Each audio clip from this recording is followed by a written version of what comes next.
Bonjour. La série du TP numéro 4 contient deux exercices. Le premier exercice sur les tableaux dynamiques bidimensionnels ou bien les matrices et le deuxième exercice sur les chaînes de caractères. Exercice 1. On veut écrire un programme en C qui assure un ensemble d'opérations sur les matrices. Pour ce faire, réalisez les fonctions suivantes. Premièrement, la fonction allouée. Je donne le nombre de lignes et le nombre de colonnes. Et cette fonction va retourner un double pointeur. C'est réservé une zone mémoire de taille L fois C, avec L représente le nombre de lignes et C le nombre de colonnes. Et cette fonction va retourner un pointeur sur l'espace alloué. Pour la deuxième fonction, la fonction libération. À l'entrée, nous avons un double pointeur de type int. Nous avons le nombre de lignes et nous avons le nombre de colonnes. Libérer la mémoire allouée pour une matrice A de taille L fois C. Pour la troisième fonction, la fonction lecture, c'est pour lire les éléments d'une matrice A de taille L fois C. Et cette fonction ne retourne rien. Donc nous avons une matrice à l'entrée, nous avons le nombre de lignes et le nombre de colonnes. Après, la fonction suivante, c'est la fonction affichage. Ça, c'est une fonction pour afficher le contenu d'une matrice A, sachant que L, c'est le nombre de lignes et C, c'est le nombre de colonnes. La fonction suivante, c'est la fonction produit. Donc à l'entrée, nous avons deux matrices A et B. Avec L, c'est le nombre de lignes de A.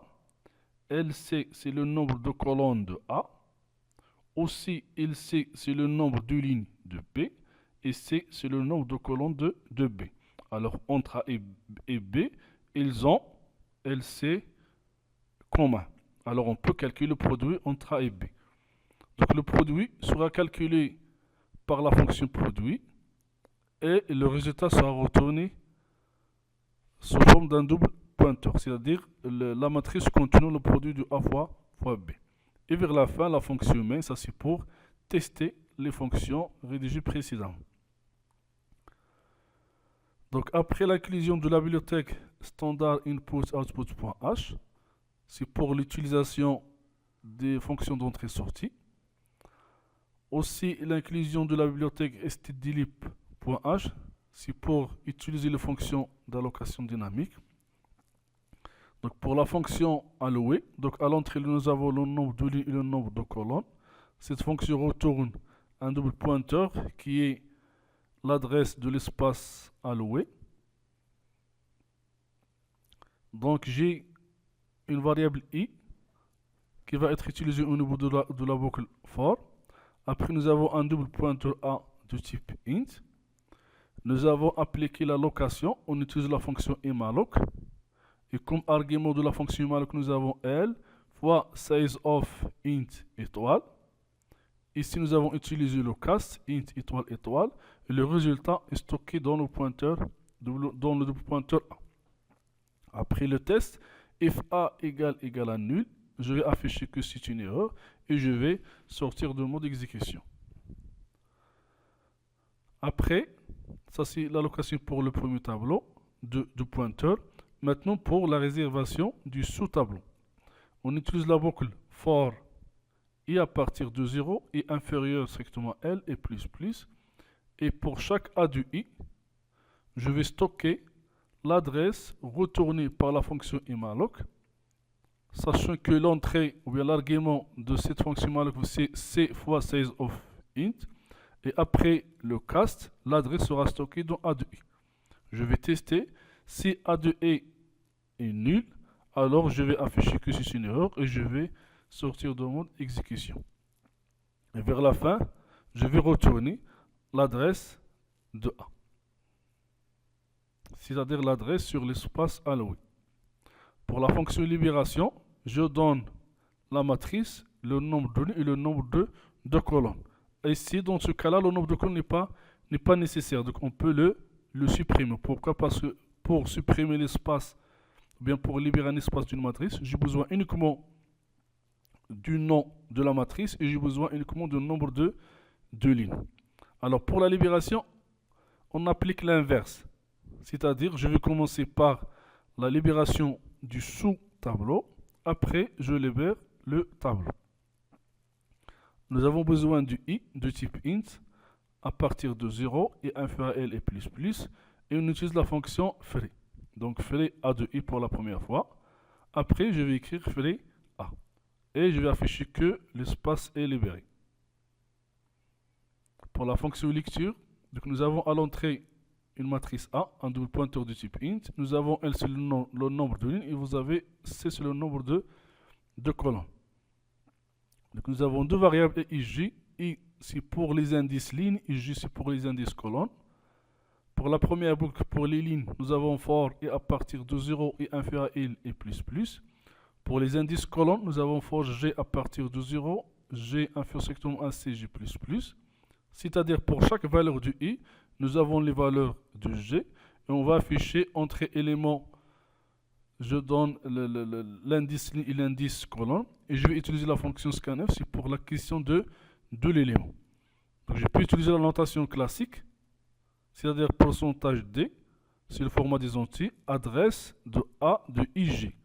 Ou bien je peux utiliser la notation pointeur, à la place de cette écriture-là, je peux écrire entre parenthèses a de i plus g, ou bien je peux écrire entre parenthèses étoile a plus i plus g. Donc a de i égale étoile a, étoile entre parenthèses a plus i.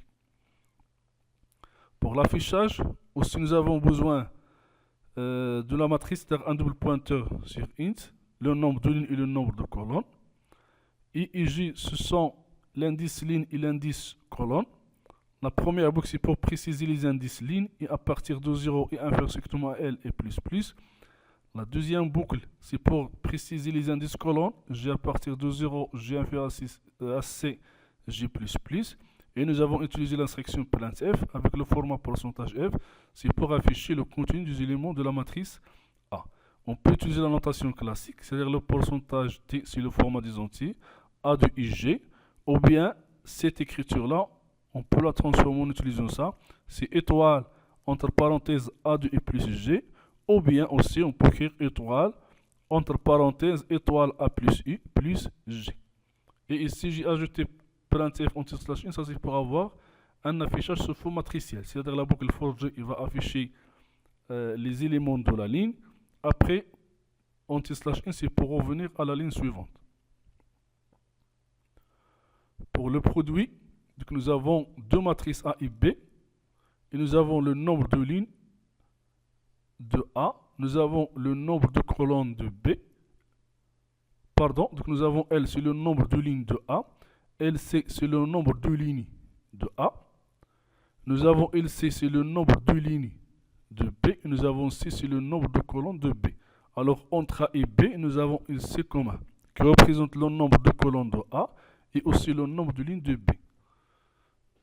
Alors, on peut calculer le produit de A fois B. Et le résultat, c'est la matrice contenant le produit de A fois B. Alors, nous avons ici IJ. I, ça c'est pour préciser l'indice ligne et l'indice colonne de la matrice S qui va recevoir le produit. Et nous avons utilisé K, ça c'est pour la valeur commune entre les deux. C'est-à-dire K, il va jouer le nombre de colonnes de A et aussi le nombre de lignes de B. P, c'est une variable pour le calcul de la somme de produits. Donc, nous avons déclaré un double pointeur S de type int. Après, nous avons appelé la fonction alloué pour réserver un espace mémoire dont les dimensions sont L fois C. L'adresse est stockée dans S. S maintenant peut recevoir le produit des deux matrices. Après, if S égale à nul, donc je vais afficher erreur. Après, je vais quitter le mode d'exécution. Donc la boucle for i et for j, c'est pour préciser l'élément de S. Après, nous avons utilisé p égale à 0. La boucle for k, c'est la variable commune entre les deux. À partir de 0, k inférieur strictement à il, c'est k plus, et on calcule p égale p plus a de ik fois p de kg, sachant que i, c'est l'indice ligne de p, g, c'est l'indice colonne de p. Après la boucle for k, je vais affecter la valeur de p dans S, et je vais retourner la matrice résultante, qui est le produit des deux matrices A et B. Dans la fonction main, nous avons déclaré 3 double pointeurs, M1, M2, M3. Nous avons 3 variables. Lig, c'est pour le nombre de lignes de M1 dans ce cas-là. LC, c'est le nombre de lignes de M1. LC, c'est le nombre de colonnes de M1. LC, c'est le nombre de lignes de M2. Col, c'est le nombre de colonnes de M2. Et aussi, Lig et LC, Lig, c'est le nombre de lignes de M3. Et col, c'est le nombre de colonnes de M3. Alors, au début, on va saisir les valeurs de Lig, LC, col. Après, on appelle la fonction allouée pour réserver l'espace mémoire pour M1. La fonction allouée pour réserver l'espace mémoire pour M2. On va tester. Dans le cas où M1 égale à nul ou bien M2 égale à nul, donc je vais sortir du mode d'exécution. Après, j'ai appelé la fonction lecture pour saisir les éléments de M1. J'ai appelé la fonction affichage, c'est pour afficher le contenu M1. J'ai appelé la fonction lecture pour lire le contenu de M2. J'ai appelé la fonction affichage pour afficher le contenu de M2. Après, j'ai appelé la fonction produit pour calculer le produit de M1 fois M2. Le résultat est affecté à M3. Après, j'ai appelé la fonction affichage pour afficher le contenu de M3, qui est le produit de M1 fois M2. Et vers la fin, j'ai libéré de l'espace mémoire pour M1 et M2. Donc, un exemple d'exécution. Alors, pour LIG, la valeur 3. Pour LC, la valeur 2. Pour col, c'est la valeur 3. Après la saisie des éléments de la matrice M1, et ça c'est l'affichage, vous avez 3 lignes et 2 colonnes qui contiennent des 1. Les éléments de la matrice M2, 2 lignes et 3 colonnes qui contiennent les valeurs 2. Et vous avez ici l'affichage de la matrice M3, de la taille 3, 3. Donc 1 fois 2 plus 1 fois 2 égale à 4. Donc tous les éléments de la matrice M3 égale à 4. Et vers la fin, on a libéré de l'espace mémoire.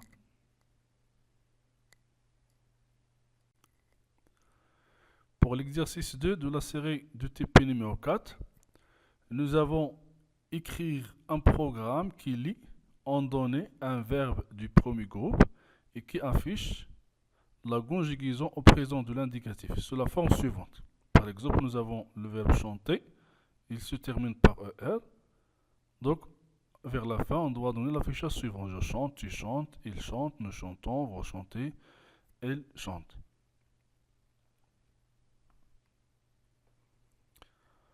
Alors, dans le programme, je dois s'assurer que le mot fermé se termine par ER.